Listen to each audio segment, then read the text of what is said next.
So, if you live on planet Earth and you are one of the 7 billion people who eat food every day, I need you to pay attention because there's going to be a huge challenge that we are going to face. I'm not talking about climate change, I'm talking about food production. According to the Rural Development and Food Security Forum held by the Asian Development Bank in Manila, Philippines, in October 2019, it was revealed that agricultural land had shrunk by 44%. This condition threatens Asian food production. As many as 822 million people on Earth are still in a condition of food insecurity. Of this, 517 million people, 62.89%, are in the Asia and Pacific region. Therefore, agricultural and food security has been designed as one of the 7 SDGs, Sustainable Development Goals. In addition, the rapid population growth and the importance of infrastructure development are also challenges for food fulfillment. This is where the dilemma of fulfillment food needs from agriculture appears. This is because it is common knowledge in Indonesia that agricultural areas are often victims of land conversion for infrastructure development. In short, agriculture, which often loses scramble for land with development needs, will face problems where production demand increase. But production capacity actually decrease. Given the above complexity, agriculture in Indonesia needs a solution to maintain the robustness of production, even though it constantly faces the threats of land shrinkage. Land in urban regions must be more efficient and better organized to maximize space usage. Have you ever heard of indoor vertical farming, where agriculture is no longer looking for land sideways but land up? What does that mean?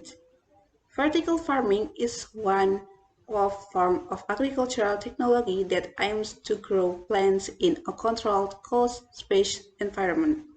In this farming system, plants are grown vertically in stratified layers. The vertical arrangement is question can use media such as walls or be arranged like stacking cells. Indoor vertical farming is another way of following fresh, locally grown food production. The possibility of year-round crop production and becomes breakthrough to deal with the shortage of agricultural land. The development of innovation and technology has led to today's highly sophisticated controlled agricultural system. Indoor vertical farming is the new promising technology that allows us to optimize agricultural production and convert it from traditional farming to an integrated urban networking using the most innovative and sustainable technology achievements of our time. In indoor vertical farming, plants grow indoor by using hydroponic methods, aeroponic or photoponic in few cases and artificial lighting that simulates solar radiation. Unlike traditional agriculture, indoor vertical farming resembles a production line in a warehouse, where cultivation cells are stacked several meters high to maximum the utilization of the vertical space. A vertical farm compares 6 structural components required to achieve optimal conditions for multi-layer crop growth. A hydroponic system delivers mineral nutrients like N, P, K, calcium, magnesium, sulfur, and etc. to the roots of plants through a stagnant iron nutrient solution, deep water culture. A continuous flow of nutrient solutions, alternating water levels, a nutrient mist, or by dripping the nutrient solution to individual plants. Inorganic like mineral wool, perlite and sun, or organic like peat, coir peat, wood, fiber, growing media provide root support, a balance between water and air in the root zone, and a buffer for pH and nutrients. This stable rooting environment is especially critical during germination and seedling development. When compared to traditional farming, vertical farming has more efficiency, adaptability, and benefits. Apart from solving the problem of land needs when the land are actually narrow, vertical farming carried out indoors protects plants from natural conditions such as changing seasons, floods, and droughts. Vertical farming also produces higher quality plant products because the condition of the room where vertical farming is done and be regulated.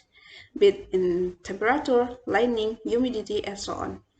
With the two advantages mentioned above, vertical farming is a good solution for future agricultural problems. From an economics and social perspective, vertical farming also has a number of advantages. Food crops that can be grown in urban buildings make the distance from consumer no longer far away. Unnecessary costs of distribution via transportation can also be cut, which in turn lowers the market price itself. Community welfare related to food needs can also be improved to the high level of protection from vertical farming. There have been many big cities in various countries such as China, South Korea, Japan, Canada, Italy, Singapore, and etc. start implementing vertical farming. When this farming technique has become a global thing, what about its fate in Indonesia itself? Vertical farming by the heirs of Indonesian farmers is better known as indoor farming. There are also people who equate it with urban farming, even though urban farming itself is a concept that has a wider scope of discussion. In general, Indonesian people and farmers are aware to the existence of vertical farming, but there have not been many follow-ups in the use. Indonesian people tend to find it difficult to get invited to try new things, especially if benefits themselves have not been seen in real terms. This is what happened to vertical farming in Indonesia. Indeed, it is still far before vertical farming can be endemic in Indonesia and help solve the problem of agricultural land, which is starting to lose its battle with development. Therefore, let's the first educate Indonesia people and farmers so they can use a benefit and progress of farming promised by vertical farming. One of the way of education is by disseminating knowledge either directly or indirectly. With this innovation, it is hoped that it can be reduce the impact of lack of agricultural land, food availability, and even change the perspective of the next generation from dirty, hot, and marginalized agriculture to cool, advanced, and modern agriculture. I am Rahma Futu, a student in the agronomy study program at Gajah Mada University. Thank you.